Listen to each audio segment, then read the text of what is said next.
Hello guys and welcome, this is Bebarol. Today we're going to talk about the new mount, Warclaw, the world vs world mount, and how it's going to affect every world vs world aspect and if it's broken or acceptable or actually a good addition.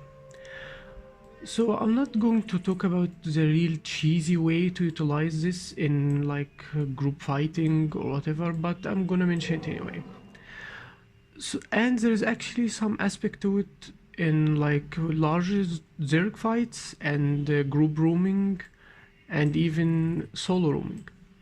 For a start, this mount, the first thing it introduced to us is there is no stealth ganking. I mean, it's not easy at all because anyone who tried to hit you from stealth one shot will have to go through this hills first, and it's a lot. And more so, he can't immobilize you or CC you, so you instantly start evading just like that, and you dismount and start engaging this fight, so you cannot be really one-shotted.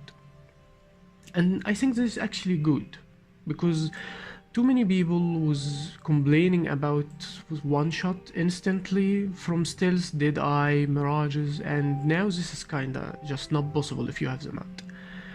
The second thing is solo roaming in general. This mount make you faster, make you move easier with evade. Don't engage and engage fight if you want. Just run away if you want to. If you're catching to a Zerg or whatever, or want a specific camp, it's easy this way. And I think it's good. It's enjoyable and it's new. Second thing is the small scale roaming. And this mount do something, maybe some would think it's broken, but I think it's actually just new, like different way of fighting. This skill, the first one, can finish enemies in down state. That means when you fight a group with no support or something, and when you engage newly to them, like 4 people, 5 people fighting another 5 or 3, and one of them is down, before they can catch him, like a guardian try to use shield to have time to revive, you can instantly hit and finish in this fight. Lower people, lower number now, and you win. Simple as that.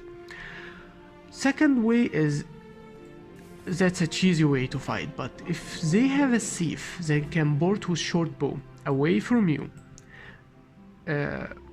get out of combat, and now on mount and come back instantly, finishing people who are down before anyone have a chance to revive them.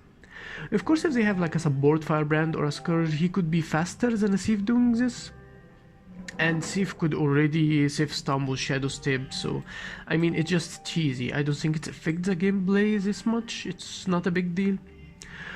Second thing, you will notice this skill have a specific damage that doesn't change no matter you play power, condition, and a condition damage that actually little bit change. You see, it's 2k plus 18 seconds, but let's change my weapon to a weapon with less condition duration, and now it's less bleed, less duration, but that's fine. It's simple, like barely enough, but it's not actually.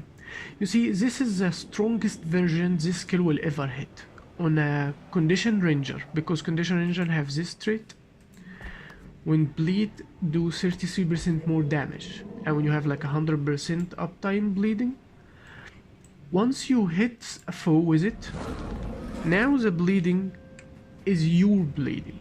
I get it on foe for about like 600 a second and a little bit more, so someone could think this is high. I mean, like for 18 seconds this is like about 11k.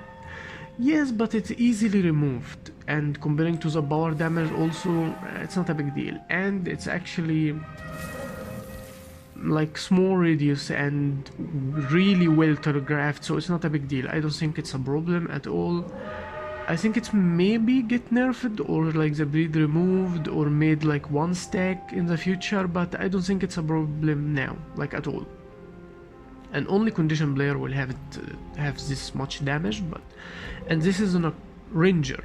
The highest bleeding game is in ranger, so I don't think it's a big deal.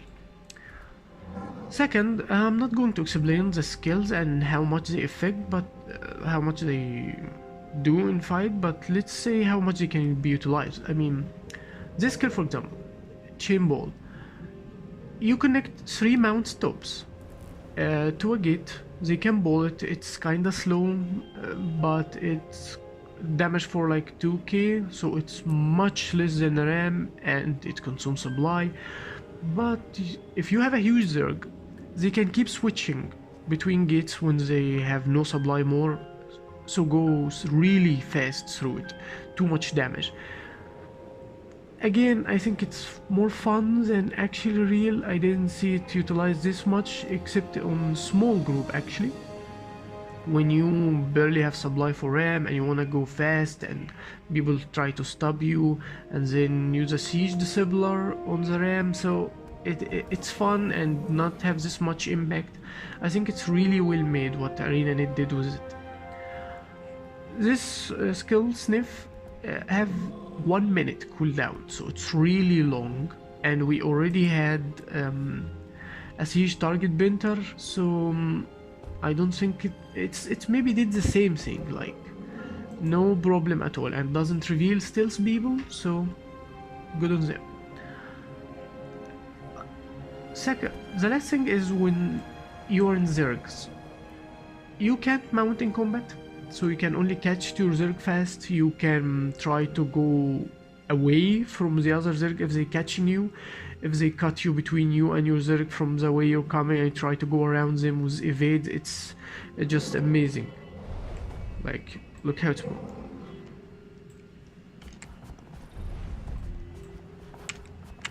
I think it's really fast and good, like spammy a bit maybe, but it's really good.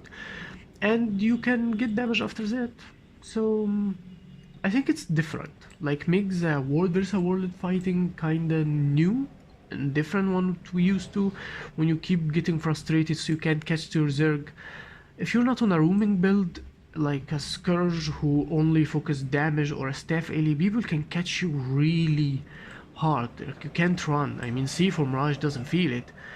I'm a roamer build, so maybe not so much, but non-roaming builds like Zerging build can suffer a lot through this, so the mount is actually a good addition when you can now focus more on fighting, not just how to get to your Zerg.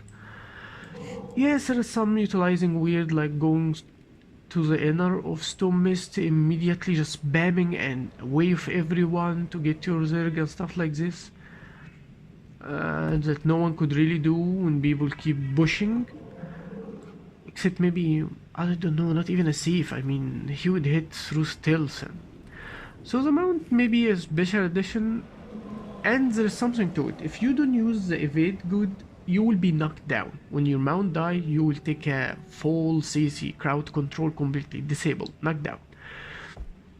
And now you have to sunbreak, you're in combat, and you waste your utilities, so I think this is actually a good addition. No weird utilizing through jumping from cliffs inside caves or whatever. You take the damage from falling to yourself, not just the amount, not like BVE.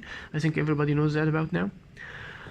So after all and all around, I think it's a good addition to the World vs. World. I think it makes me more excited, and I'm not new to this type of gaming. I am heavy World vs. World player, and I think it's actually good.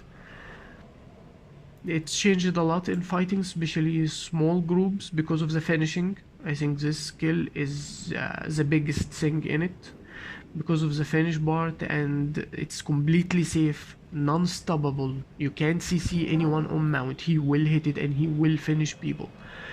So I think that's the biggest, maybe someone could think is a problem, but I think it just changed the way. Like when World vs. World used to be, you used to be able to revive people, not on down state, I mean completely dead, and fights wouldn't be over.